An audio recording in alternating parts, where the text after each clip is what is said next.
Assalamualaikum warahmatullahi wabarakatuh. Sebelum mulai pembelajaran, marilah kita berdoa terlebih dahulu. Semoga diberikan kemudahan, kelancaran, serta ilmu yang manfaat dan barokah. Amin. Saya juga mengucapkan selamat kepada anak-anakku semuanya yang sekarang telah duduk di bangku kelas 12. Semoga lebih semangat di dalam belajarnya. Pada pagi hari ini, kita akan membahas mengenai kasus-kasus pelanggaran hak dan pengingkaran kewajiban warga negara. Sebelum kita jelaskan, perlu kita ketahui dulu apakah tujuan di dalam pembelajaran ini. Pertama, menghargai perbedaan yang merupakan anugerah dari Tuhan Yang Maha Esa dalam rangka menghormati hak asasi manusia.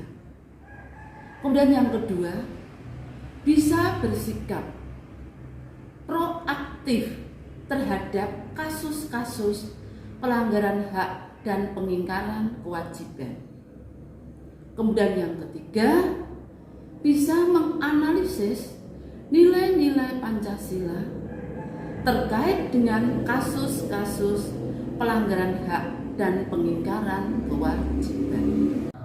Pada pagi hari ini, kita akan membahas mengenai makna hak dan kewajiban warga negara. Sebelum saya lanjutkan, perhatikan tayangan video berikut ini. Indonesia hari ini menerima 3 juta dosis vaksin Moderna, bantuan tahap pertama dari Amerika Serikat. Total, pemerintah Amerika Serikat akan mengirimkan 4.500.000 dosis vaksin Moderna secara bertahap. Vaksin COVID-19 Moderna ini akan diberikan kepada masyarakat Indonesia, serta booster vaksin bagi tenaga kesehatan.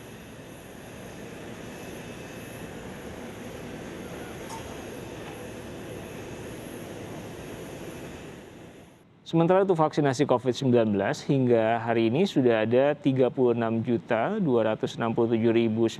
orang yang divaksin tahap pertama dan 15.011.348 orang yang divaksinasi tahap kedua. Dari target sasaran 40.349.049 warga. Setelah kita memperhatikan video tadi, kita bisa melihat bahwa itu adalah bentuk tanggung jawab pemerintah terhadap warga negara terkaitannya pemberian hak. Itu ada masalah virus corona. Pemerintah telah memberikan vaksinasi kepada seluruh masyarakat supaya masyarakat itu mendapatkan haknya. Hak untuk kesejahteraan hidup itu merupakan bentuk tanggung jawab pemerintah di dalam memberikan hak kepada warga negara. Kemudian kita juga perlu tahu apa itu hak warga negara dan apa hak asasi. Hak adalah sesuatu yang diperoleh atau yang harus didapatkan. Sedangkan kalau hak asasi itu adalah hak yang melekat pada diri manusia sejak lahir sebagai anugerah dari Tuhan Yang Maha Esa. Kemudian apa hak warga negara? Hak warga negara itu adalah hak yang diterima oleh seseorang sebagai posisinya yang merupakan bagian dari suatu negara. Sehingga kita paham apa itu hak asasi atau hak warga negara. Kita bisa menarik suatu kesimpulan apa perbedaan antara hak warga negara dan hak asasi.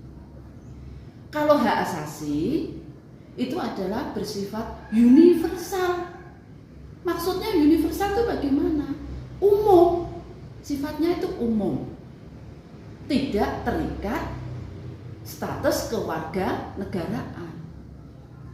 Namun kalau hak warga negara itu terikat status dari kewarganegaraan suatu negara.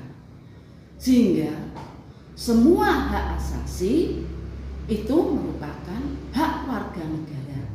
Tetapi hak warga negara tidak semua menjadi hak asasi. Bisa kita pahami ya? Di dalam negara Indonesia, mengenai hak itu bisa dikelompokkan atau dibedakan. Ada hak politik, kemudian ada hak sosial budaya, kemudian ada hak ekonomi.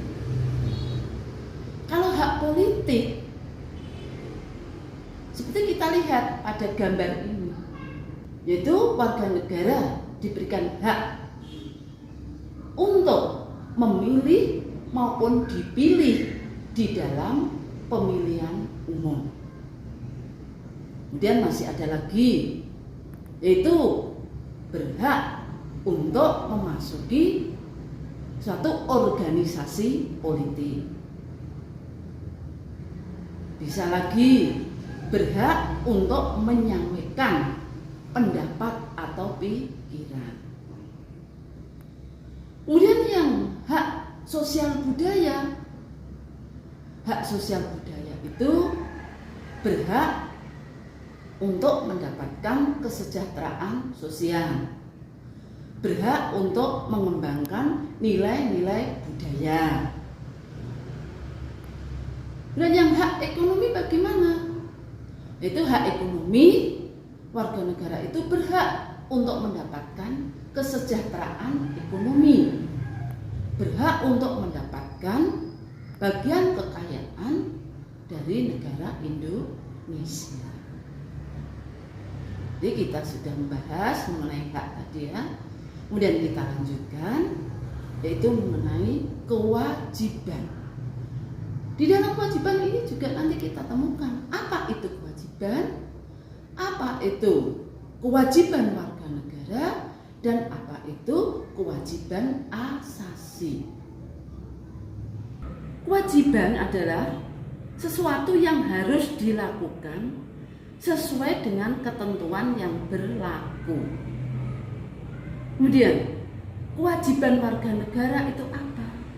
Yaitu kewajiban yang harus dilakukan oleh seseorang sebagai warga negara sesuai dengan peraturan perundang-undangan yang telah ditetapkan. Kewajiban asasi adalah kewajiban dasar setiap orang.